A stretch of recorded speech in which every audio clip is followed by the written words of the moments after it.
This video is specifically for Tuesday workers who are missing this instructional day because of work. With the Wednesday workers, I'm going over 3 topics that are related to um, directly proportional relationships in ALEKS. So you should have your math notebook out while you're doing this. There's about 40 of you who are ready for these topics, so I wanted to give you the connection between what we're doing in physics and what you're seeing in ALEKS.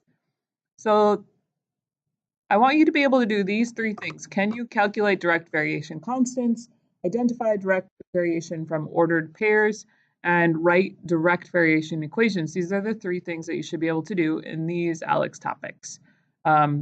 So this is in, sorry, my thing is over the line, but it's in ALEKS. These are in the functions and line pie slice. So you should be able to find these. Most of you have not done them. You can see that because this is my teacher view that says only 16% of students have done them. So the key here is that ALEKS in math, they call it direct variation, but we're approaching it differently. In ALEKS, it's looking at numbers that are directly vary. But for us, we're looking at amounts such as force, acceleration, momentum later on that are directly proportional. And so we're looking at real things as opposed to just simply numbers. We're looking at numbers that represent forces or acceleration.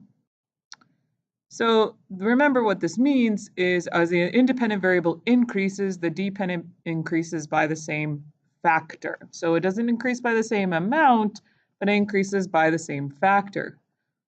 Now in all of ours, if one increased and the other increased, I always gave you numbers that were increasing by the same factor. What we're going to see in these topics is they might both be increasing, but maybe not by the same factor.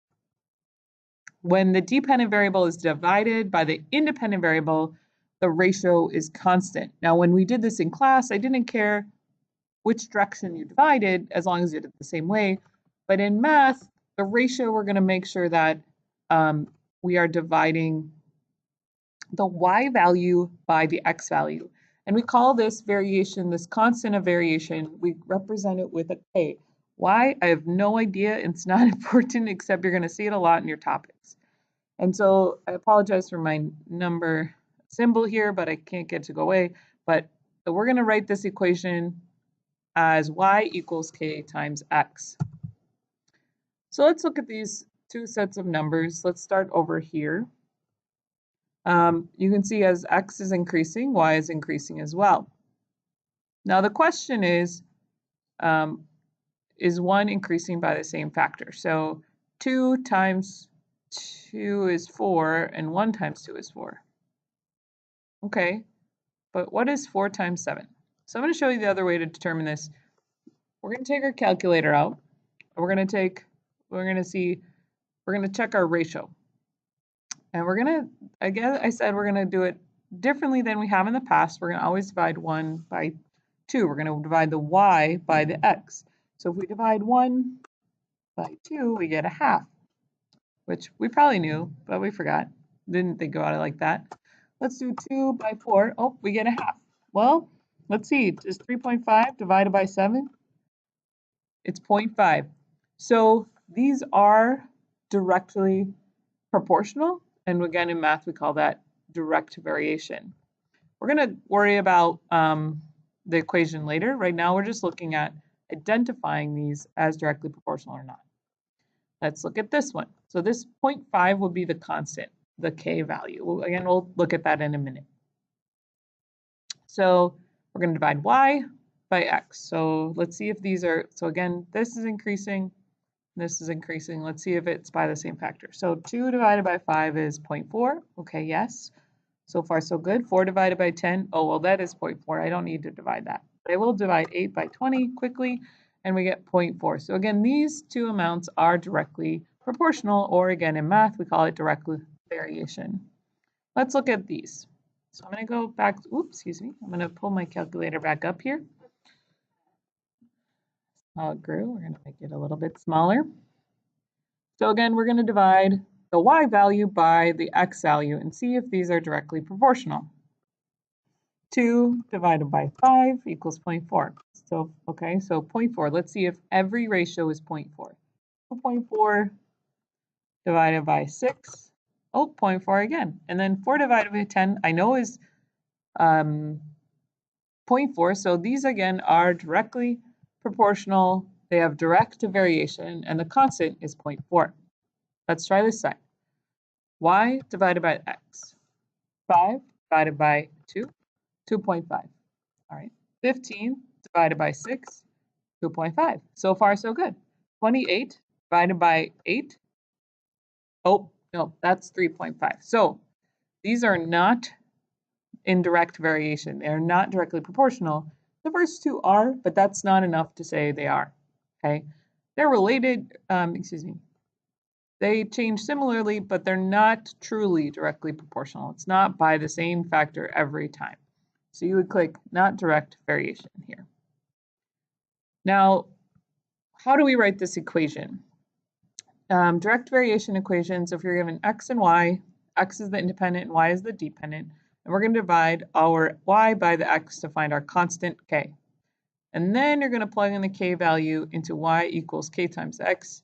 And if it can't be written like that, it's not a directly proportional relationship. And I'm going to actually switch for you guys. I'm going to switch to StockCam. This is the slideshow that I'm using for my class. So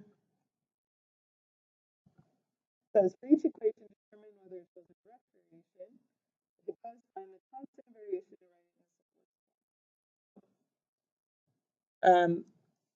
you can see from my stuff over here, we're working on, this is the first of the 3 topics. And here's our steps. First, get y by itself, and then if you can write it as y equals a number times x, then it is directly proportional. So we're going to get y by itself. I'm going to do my work over here, 5x plus 4y equals 0. And one thing that I noticed with you as all math students in the school, you sometimes you don't write down the original equation when you are doing math. Please write down your original equation. You always want to make sure that you didn't write it down wrong. I've had people get it wrong because they didn't write it down correctly. All right, getting y by itself, so I need to first deal with any pluses or minuses. I'm going to subtract 5x from both sides. 4y equals negative 5x. Again, I need to get y by itself, so I'm going to divide both sides by 4. And what I have is equals negative 5 over 4x. So if this is my ALEKS topic, I would click direct variation, and in here, I'm just creating a constant, so I'm going to write k equals negative 5 over 4. So let's try the next one. 6x minus 7y equals negative 9.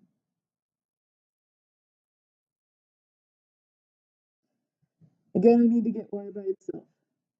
So I'm going to subtract 6x from both sides. Negative 7y equals negative 6x minus 9. And then I'm going to divide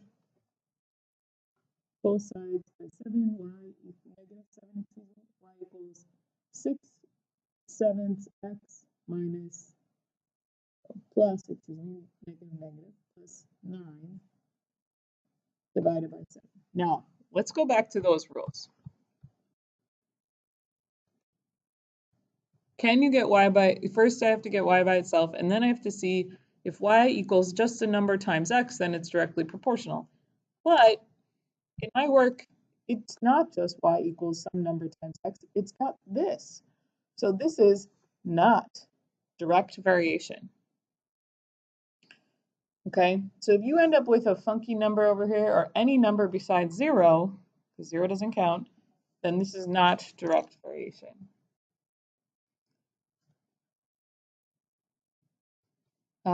Another hint for you, though, is if there's a number in the equation like this one, like in this, so for this one example, that's a number in the equation that's not connected to an x or a y, like this 8 or this -5, that's your immediate sign that there is not direct variation. Okay, so you can actually skip all of that work if you see that there's this number and it's much faster. So when you're doing this topic, you can just simply look at that and then click not direct variation. So if I go back to my equation here, when I saw that there was a -9 not attached to an x or y, I could have immediately simply checked not direct variation. Let's look at the next one. So this is actually, I think, easier, even though this topic is the last of the 3. Once you know how to find your constant, you can more easily write the equation. So as you can see on the right, you're going to solve for your k value by getting y by itself, and then you're going to substitute that k value in, and that's your equation. So x equals 18, y equals 9. So we're going to simply write y equals kx, substitute in 9 for y. K we don't know because that's what we're solving for. We're in our plug-in, and everybody see what we're doing just like in physics. We're plugging in our numbers for different variables. And we're going to solve for k. So that when we solve for something, we're getting it by itself. We're going to divide both sides by 18. I don't usually write like this. My 18s cancel out. I'm left with 9 divided by 18 equals k. I can simplify. One thing you're going to see, it says something like, make sure your k value is as simple as possible. So 9 divided by 18 is the same as 1/2, and that's my k value. So notice this says equation. I had a bunch of people put in just the k value here. That's not what you have to do. You have to then go back and substitute your k value in, your constant in 1/2 x, and that is what goes in this box here, right? Then find what when x equals 5. Then you just go back in. You're going to plug in your new x value. Y equals 1/2 times my 5 over here. And the simplest way to write this is y equals 5 divided by 2, 5 halves. So, oh, sorry, that's not on the, yeah, there you go. So 5 halves. So that's what I'm going to put in my box, y equals 5 halves. I hope this was helpful. I hope you see how these are related. When we did our lab, our slope was this constant. And actually, the next set of topics in ALEKS goes on to talk about line equations, which is what we did together in class with our lab and Newton's second law. And we're going to see over and over again that this constant is, in the case of Newton's second law, it's the mass of the object. In the case of momentum, it's also the mass of the object. So you can see this over and over again. Hope this was helpful, and good luck. Get those topics done, and know that it is connected to real life. Thanks, and have a great